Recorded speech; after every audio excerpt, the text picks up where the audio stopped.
بسم اللہ الرحمن الرحیم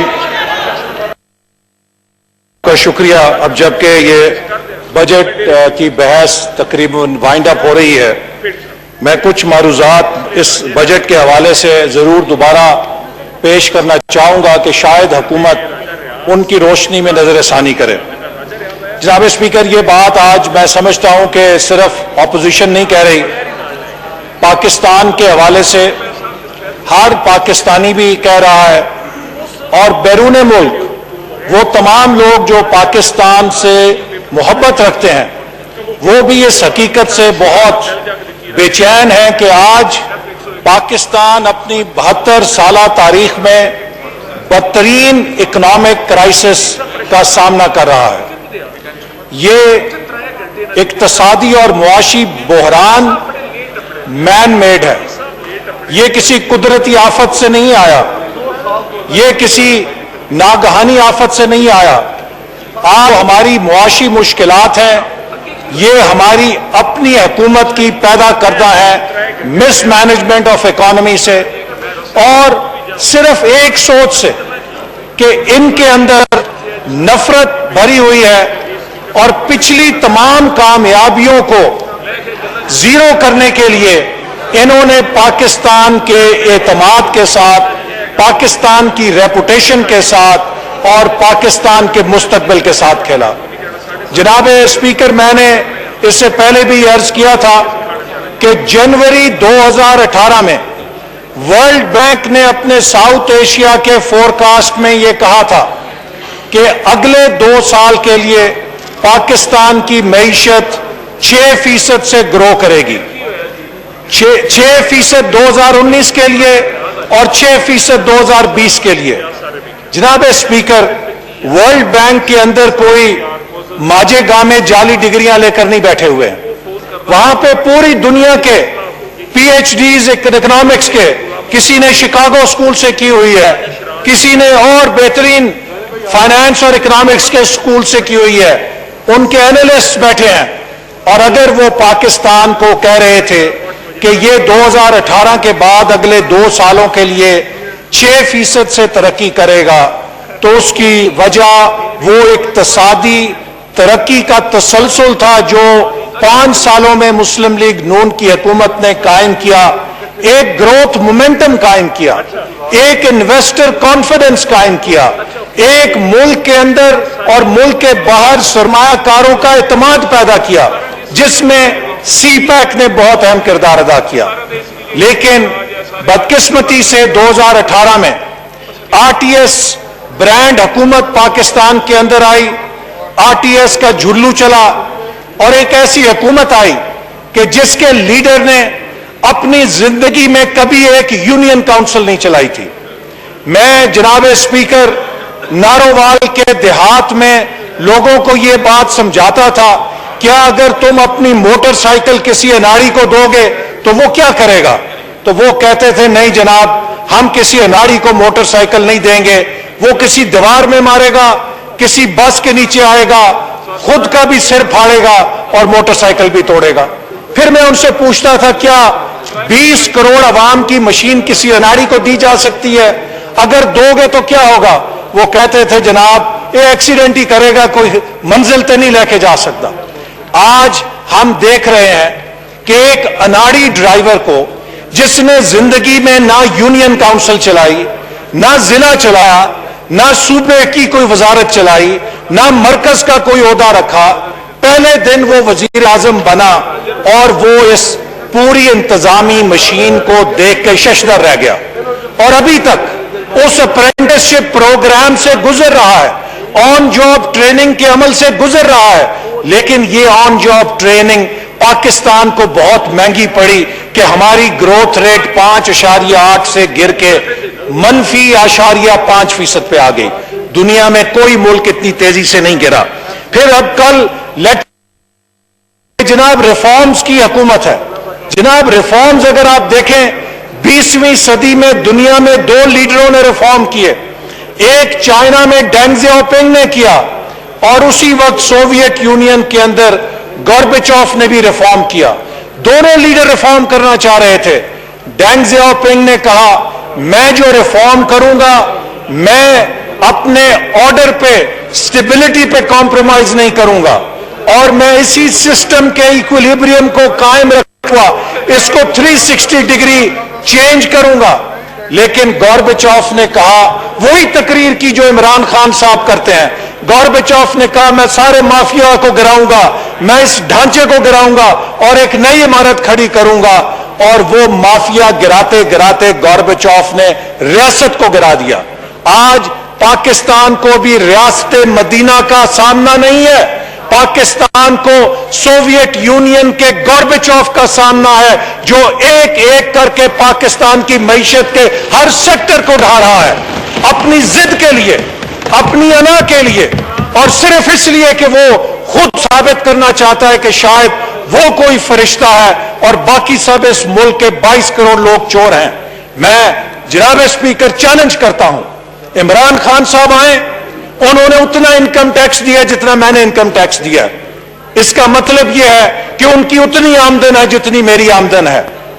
میرے پاس تو اس آمدن میں ایک کنال کے کرائے کے گھر کا خرچہ مشکل سے چلتا ہے.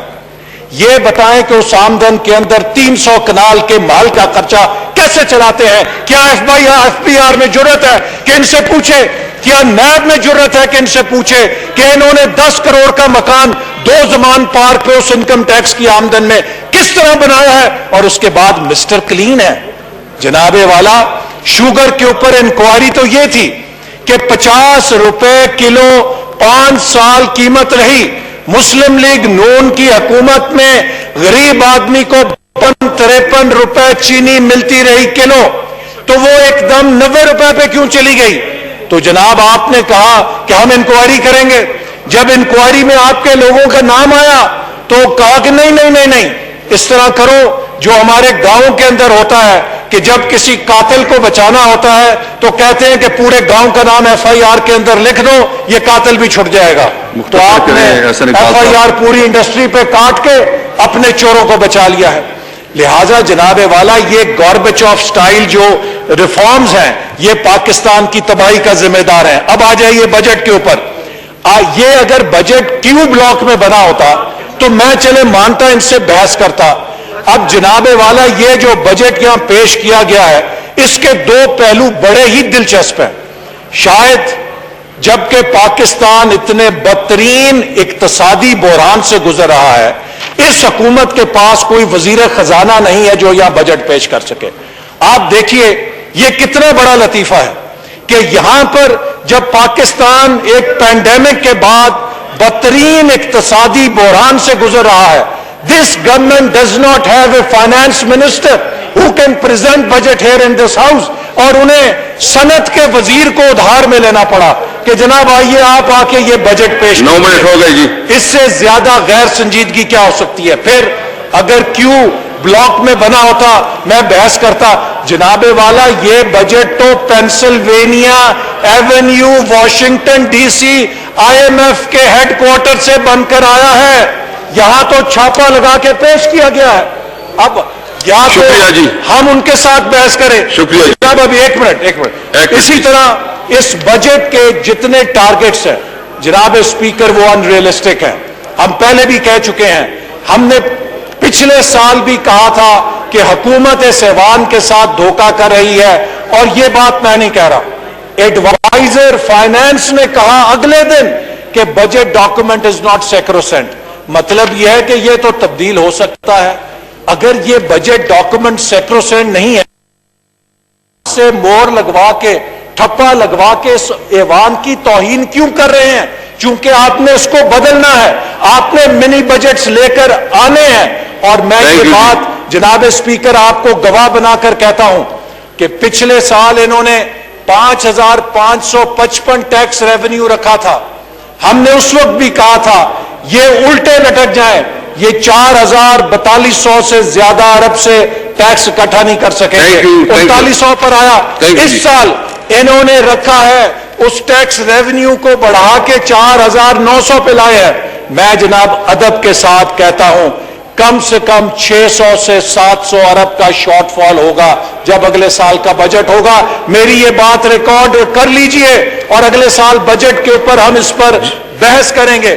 پھر جناب والا آپ یہ دیکھ لیجئے کہ اس بجٹ کے اندر جو ڈیٹ ٹریپ ہے, میں جس چیز کو کہنا چاہتا ہوں کہ یہ حکومت ہر کسی کو کہتی تھی قرضے لے کر تباہ کر دیا. جتنے قرضے انہوں نے 2.25 سال میں لیے ہیں, میں پہلے بھی یہ بات کہہ چکا ہوں, ہم نے 5 سال میں لیے تھے. ہم نے تو اس ملک کے اندر ترقیاتی منصوبوں کا جال پھیلایا, انہوں نے صرف لوگوں کی گردن میں پھندا ڈالا. اب اس کا نتیجہ کیا ہے جناب اسپیکر؟ ایک نیشنل سیکیورٹی کا کرائسس پیدا ہو گیا ہے. ہم نے اپنے 5 سالوں میں تاریخ کا سب سے بڑا ڈیولپمنٹ بجٹ دیا اور تاریخ کا سب سے بڑا ڈیفنس بجٹ دیا. آپ جی وائنڈ اپ کریں احسن صاحب وائنڈ اپ کر لیجیے. ٹاپک ہوں میں, وائنڈ اپ کر. تو جناب آج جو کرائسس کیا ہو گیا ہے, چونکہ گروتھ ریٹ ختم ہو گئی ہے, ہم ایک ایسے بڑے پیراڈاکس کا شکار ہو گئے ہیں کہ اگر ہم اپنے ڈیفنس کو پیسہ دیتے ہیں تو ہمیں ڈیولپمنٹ بجٹ کو کاٹنا پڑتا ہے, انسانی ہیومن سیکیورٹی کو کاٹنا پڑتا ہے. اور اگر ہم انسانی سیکیورٹی کو پیسہ دیتے ہیں تو ہمیں ڈیفنس سیکیورٹی سے بجٹ کاٹنا پڑتا ہے. یہ چیز ڈیفینڈیبل نہیں ہے. ہم اس طریقے سے پاکستان کو ولنریبل کر رہے ہیں. میں پہلے بھی کہہ چکا ہوں کہ کوئی قوم, کوئی ملک صرف ٹینکوں سے, میزائلوں سے دفاع نہیں کیا جا سکتا. اس بجٹ کے اندر نوجوانوں کے مستقبل سے کھیلا گیا ہے. ہائر ایجوکیشن کمیشن کے بجٹ کو گھٹایا گیا ہے, نوجوانوں کا سکل ڈیولپمنٹ پروگرام بند کیا گیا ہے, نوجوانوں کا روزگار کا پروگرام بند کیا گیا ہے. یہ نوجوانوں کا قاتل بجٹ ہے اور یہ نوجوانوں کے نام پہ. جی حماد صاحب پلیز. اسپیکر صاحب ہم امینڈمنٹس کی طرف موو کریں. جی پلیز احسن صاحب, جی پلیز. تو جناب یہ جو میں اس میں آخری بات کرنا چاہتا ہوں پیٹرولیم کی. ابھی یہاں سے وزیر صاحب نے بڑی اچھی منطق دی.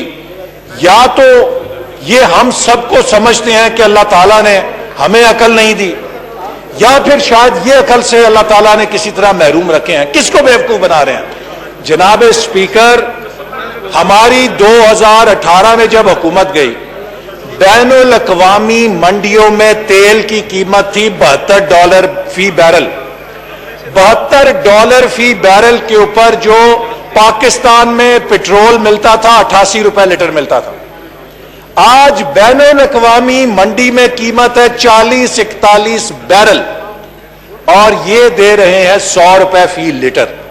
مجھے یہ ذرا منطق سمجھا دیں.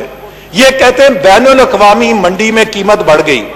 اگر $72 بیرل کے اوپر 88 روپے آ رہا تھا, اگر آج تیل کی قیمت $80-85 ہو گئی ہوتی, یہ ہمیں 100 روپے لیٹر دیتے تو چلے میں ان کی بات مان لیتا. جناب تیل تو ہو گیا $40 فی بیرل, آدھی قیمت رہ گئی ہے, اور یہ ہمیں لے گئے ہیں 100 روپے لیٹر کے اوپر. یہ صرف اور صرف ٹیکسیشن ہے. اس انکریز کا مقصد بین الاقوامی قیمت سے کیلیبریٹ کرنا نہیں ہے. اس کا مقصد بیک ڈور, چور دروازے سے ٹیکسیشن کرنا ہے. آئل مافیا کو اربوں روپے کا سکوپ دینا ہے, جس سے پتہ نہیں انہوں نے اپنے الیکشن میں کل کو کتنی ڈونیشن لے لی. یہ آئل مافیاز کے ہاتھوں میں یرغمال بنے ہوئے ہیں. Thank you. حماد صاحب پلیز.